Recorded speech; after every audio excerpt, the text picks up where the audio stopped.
Brian Roisentul here. I'm the host of the Fit Growth Machine podcast, where I talk with top leaders in the fitness industry. Before introducing today's guest, let me tell you that this episode is brought to you by BSR Digital. At BSR Digital, we help fitness brands that want to scale their business to the next level through Facebook, Instagram, and Google Ads. BSR Digital knows that most e-commerce brands want to grow their sales, but they lack a solid plan and professional team to help them succeed. That's why BSR Digital offers strategic plans, implementation, optimization, and ad account audits to help more than 1,000 e-commerce brands like yours grow their e-commerce and surpass their competitors, especially now in Q4. So to learn more, go and visit bsrdigital.com, and you can email us at hello@bsrdigital.com. So, okay, today I have a special guest.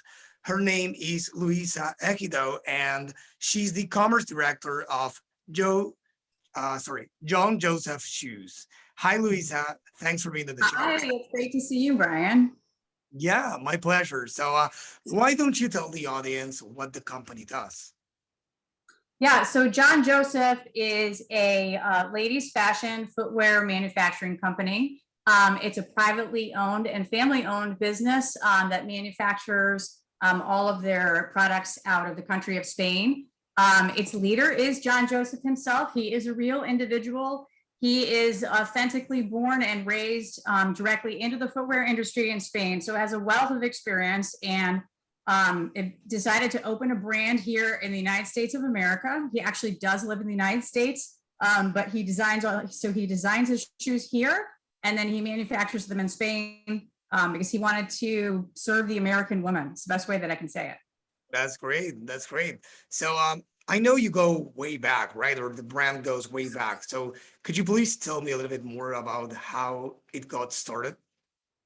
Yeah, so originally, Jon himself was partnering with other, footwear fashion brands, and in 2007 decided that he wanted to branch out on his own because he saw a need for high quality ladies fashion footwear here in the United States that was really at an accessible price point. And that was a market that was really not that tapped into at the time.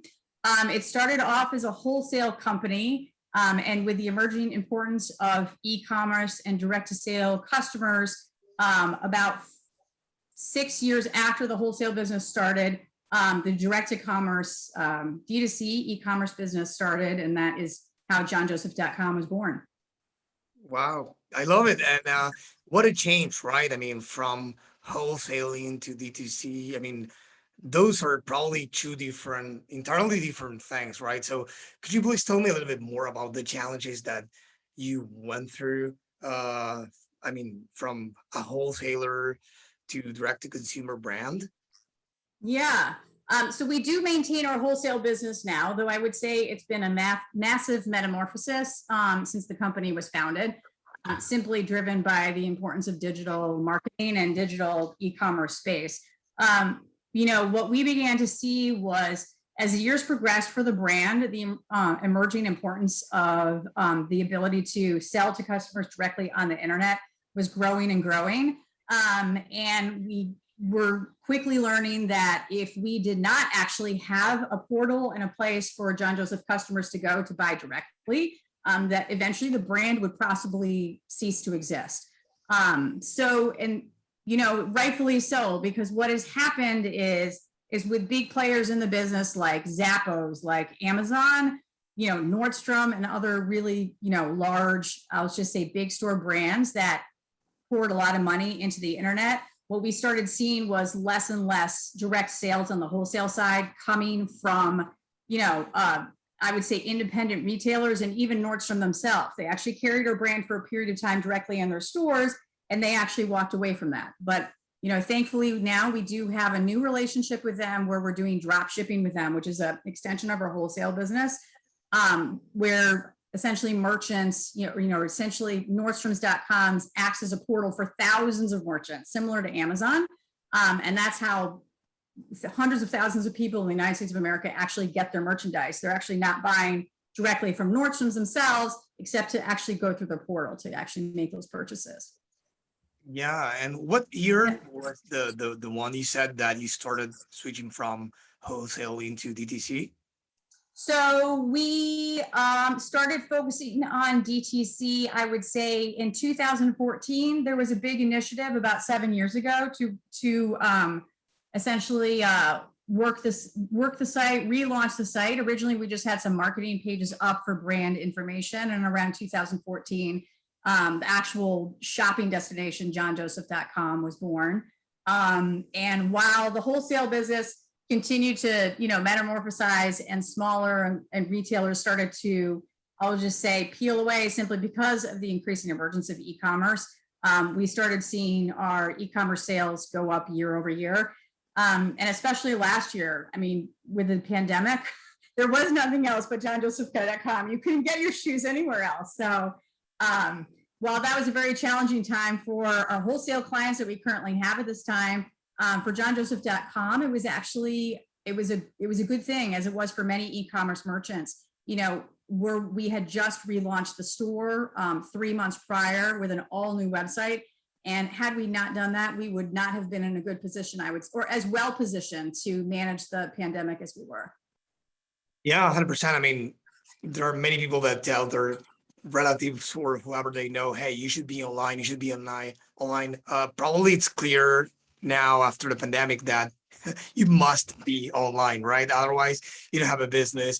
From the agency, we have seen many businesses go online and transform their businesses because they needed to, and they weren't online back in the day, or in a different way.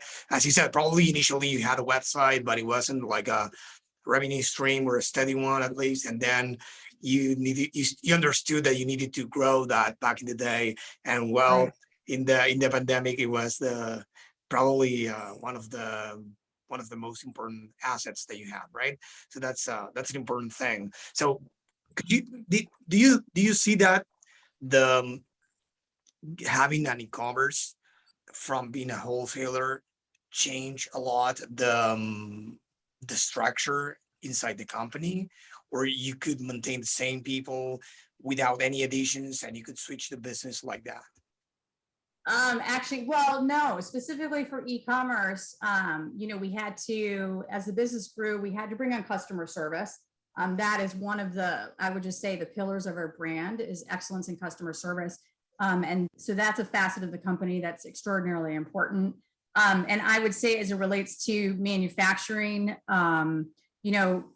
a couple of years, or about a year right before we relaunched Jon Josef, we actually founded our own, we have our own namesake brand factory in Spain, which gives us 100% control over the speed and the quality of the products that come out. So we're actually able to, I would say, manufacture in some cases on demand. I mean, in the cases of e-commerce, we're actually able to sell shoes in advance by taking reservations online for some of our exclusive styles. And that helps us provide a steady stream of revenue, as well as continuing to feed, payers going into Spain to help us continue to employ the 50 plus people that we have over there working for us. Yeah, and it's interesting that you mentioned customer service or support as one of the most important things for having like in-house. And why do you think that's so important in an era of, I don't know, some things? Some people say, oh, I want to sell something online, this product, whatever, right? So I'm going to buy Right. this product. I'm going to set up a Shopify store or whatever platform I choose, and then I'm going to get going and sell. And they don't realize that a key thing is the customer experience. So why do you think that's so important to you and your brand? And what results have you seen as a result of having that in-house? Yeah, I mean, I would say, as it relates to customer service specifically, that's an aspect that we will never, I would just say, farm out. It just, to me, I mean, my personal opinion is the faster the world gets with digital, it's all supposed to make us very smart and very fast and very connected. But in actuality, personal interaction in some capacity is lost when you're not able to talk to somebody or email directly with somebody. And we get lots of customers that come in and are just pleasantly surprised that we actually answer emails within, less than 24 hours or pick up the phone and take their call. For them, we get comments like, oh, I never expected to hear from you, or this is such a surprise. And then as that momentum grows, those customers turn to their friends and say, hey, there's this really great brand. It's called Jon Josef. And by the way, their customer service is really superb. I highly recommend that you go there. So word of mouth is really, I would say, intimately tied to the personal touch aspect that we have with our customers. Yeah, and that personal touch, one way or another, is lost when you buy online versus buying in person, right? And you get Right. to achieve that, or I don't know if replacing that, but you get to, in a way, replace that or try to do it through the customer service and actually living up to your promise, right? That you want the personal touch, and then after they buy, they hear from you, you respond fast. So as you said, it's not only being there for them, but how that effort that you make in-house impacts potential future sales from them or referrals, right? Word of mouth, as you said, their friends, relatives. So that's powerful. Yeah, and I'd actually like to add, Brian, that something else that's really important, that if you are starting a store or starting a business, or ramping up your D2C, how you manage returns and exchanges is sometimes for some folks an afterthought.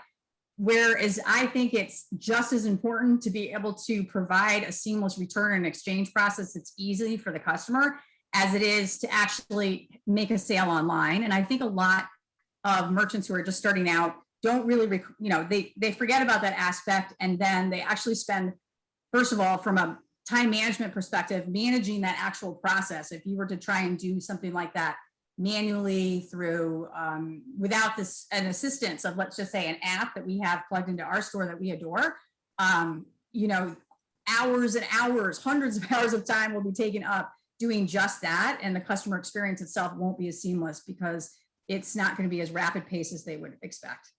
Yeah, and it's because they are actual people, right? They are buying from you, they have feelings, they have emotions.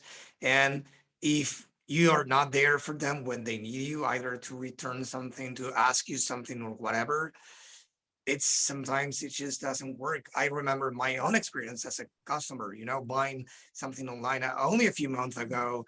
And I don't know if the first time, but I don't return things pretty often, but that time it wasn't a fit for me, and I needed to return that, and it was so complicated that I said I'm not going to buy ever again online. Even from them, it was like it ruined my whole experience of buying online, and I buy online like every week, right? And it was like no way. I mean, what if it's not if it doesn't fit or whatever? I need to go through this whole thing again.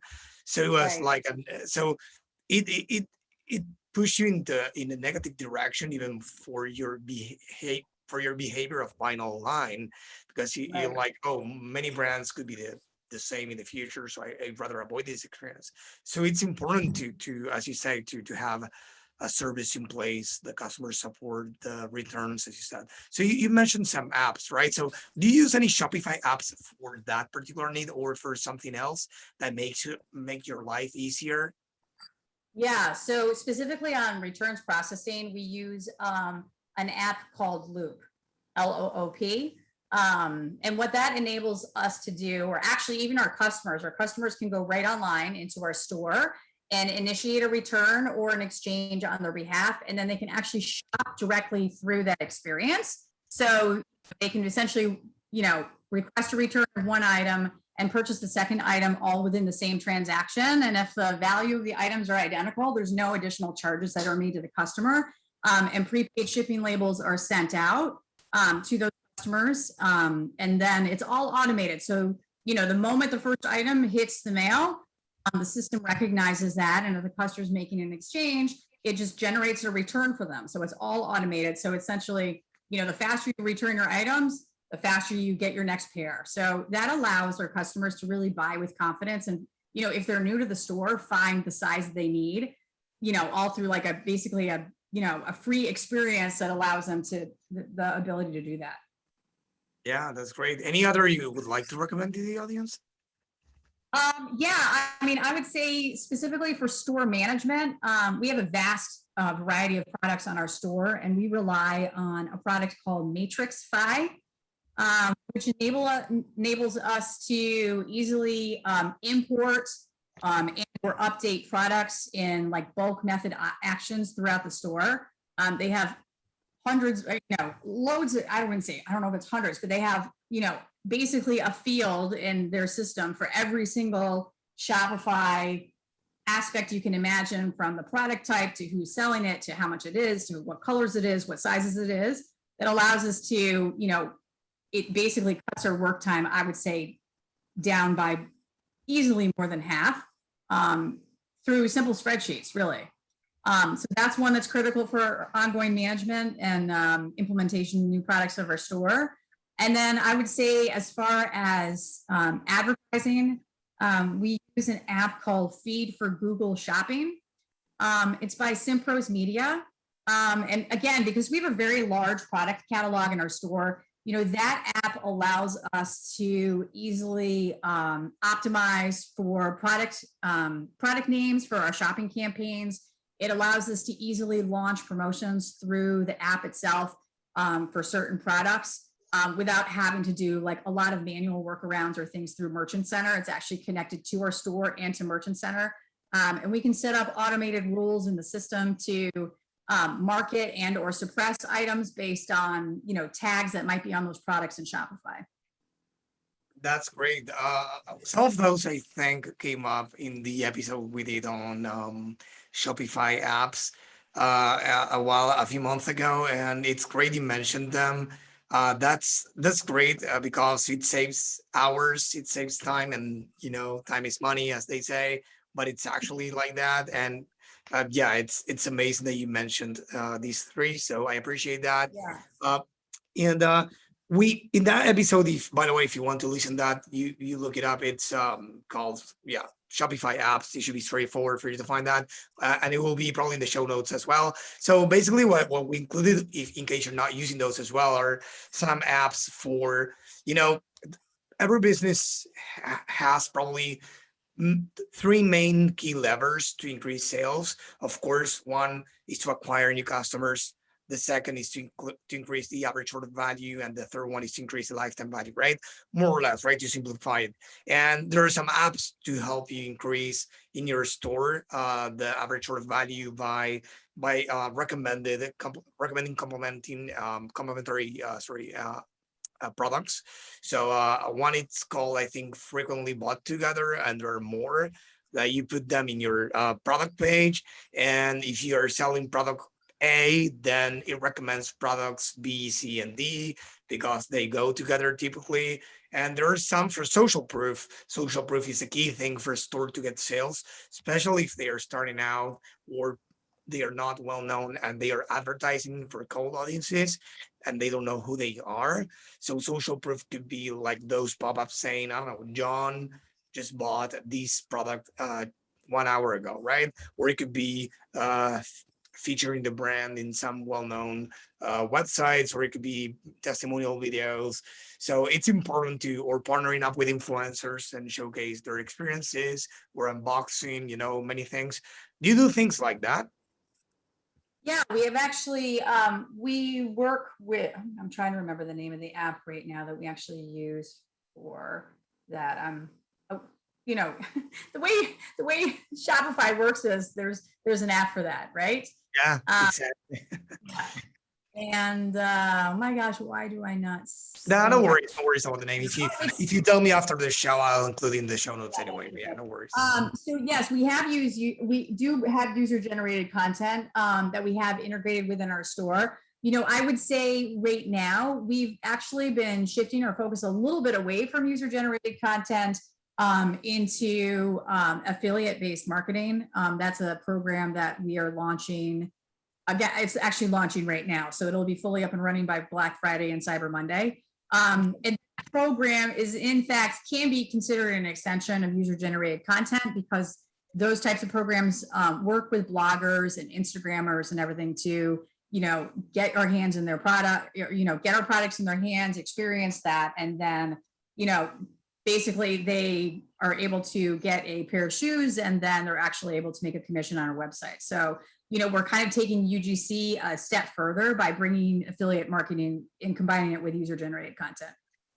Well, that's great. So it's a new program you're launching, right? You said Right. that's great. And besides that, what are the main drivers of traffic and sales? You mentioned Google Shopping as well. What else are you Right. doing to get some traffic and sales? Yeah, so we do a lot of our acquisition-based marketing and our retargeting through Facebook. That's been next to Google. That's been one of our primary sources of new clients, I would say, or new customers. Part of that has to do with the fact that our customers, and actually, believe it or not, Facebook platform performs better for us than Instagram, which some people would find a little bit surprising. But in the footwear industry specifically and our demographic, it works for us very well. That, And then, from an owned media perspective, email is critical for us.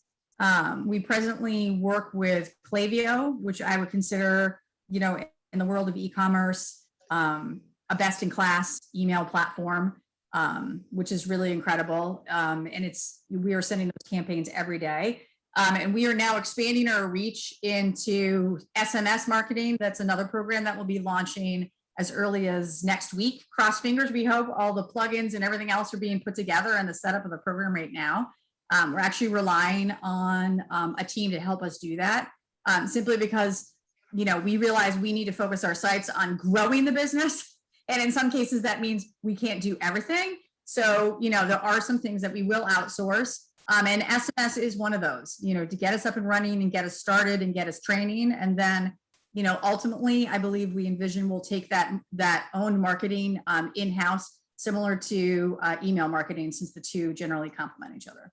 yeah, I mean, what you said, it's right on point. I mean, you need a mix. You need to be omnipresent. Of course, you need to start omnipresent, but as you grow one channel, you need to jump to the other because those channels are complementary. I mean, Google and Facebook are complementary channels. For those who don't know, Facebook will be a great source for getting new people. Google will be a great source for getting new people as well, but in a different way.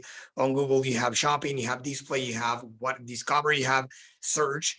Facebook is not great at search, and Google is. Right. It's a higher intent. You have the brand on brand searches and all this stuff. But on Facebook, you can find people through many other things that on Google you can't. So it's not a competition. Of course, they overlap a little bit, but it's a compliment Right. for a brand to have. And then, of course, Klaviyo for email marketing to make loyal. I mean, to for the retention phase, probably for existing customers, and even for those who have on the cart and many other series that platform offers. I think they have like you can I mean, they can start the audience with the plugin or the Shopify app that they Yep. offer for free, and then as they see some traction, they can of course move to the full service. Do you see on Klaviyo, that you remember now at least, recovering a vast percentage of the lost sales?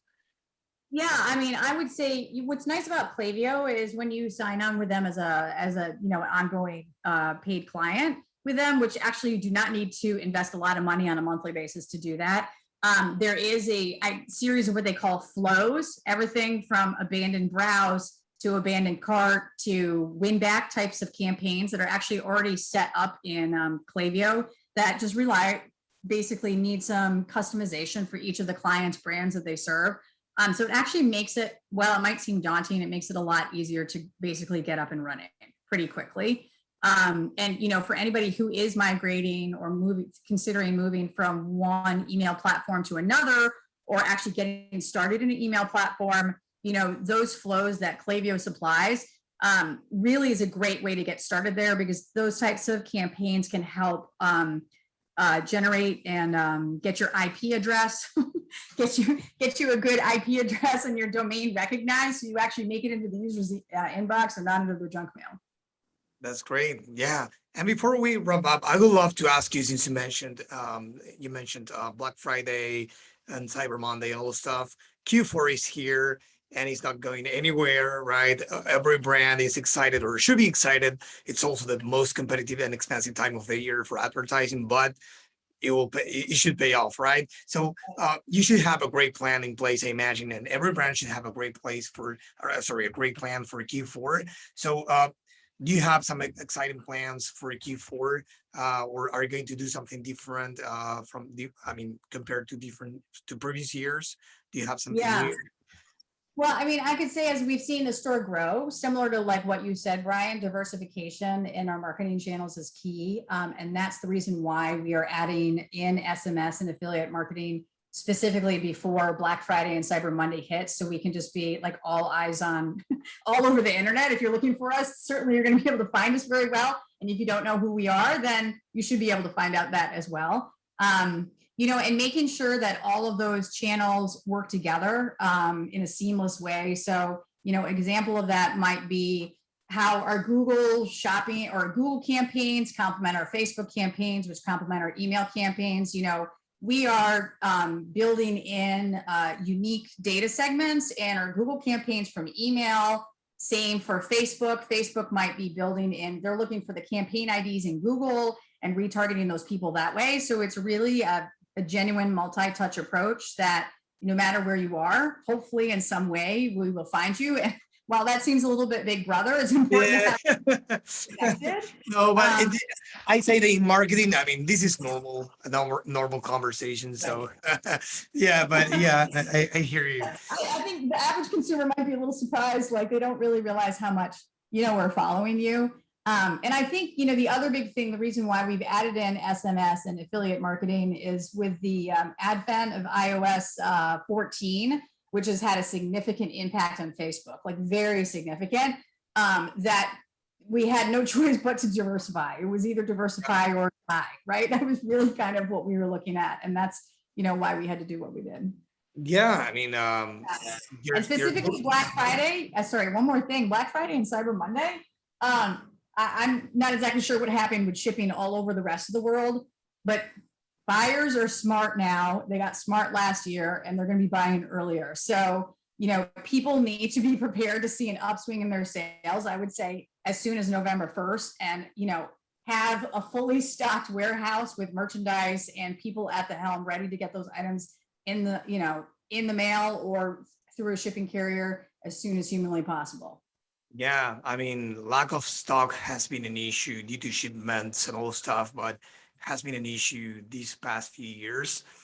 Historically, it's been an issue for unprepared brands, but these specific few years due to COVID, many shipments arriving late to the warehouses and many brands struggling with not getting sales or unexpected demand as well due to COVID. So now you, brand owners, now you need to be ready. If you're not, you're going to miss out on this magnificent opportunity that is Q4 for increasing your sales. So that's great. This was a great conversation. I really enjoyed that. So where can people go to find out more about you specifically? About me specifically? Well, I have a profile online on LinkedIn if they'd like to learn a little bit more about me. And people find a way to find me through our customer service team. We do have, an app that we use that we have, again, connected to our store, which is wonderful, called Gorgeous, which allows us to seamlessly communicate with our customers across all channels, whether it's SMS, email, or, and everything else. So, people have a tendency to try and find me that way as well. They come into customer service and say that they're looking for, the lady in charge, I guess. You really? Can say wow. And where can they go to find, of course, we're going to link your profile on the show notes. And where can they go to learn more about Jon Josef? Yeah, so our website is jonjosef.com, which is spelled a little bit differently than most people would think. It's JONJOS, E as in Edward, F as in Frank, .com. So it's a little different.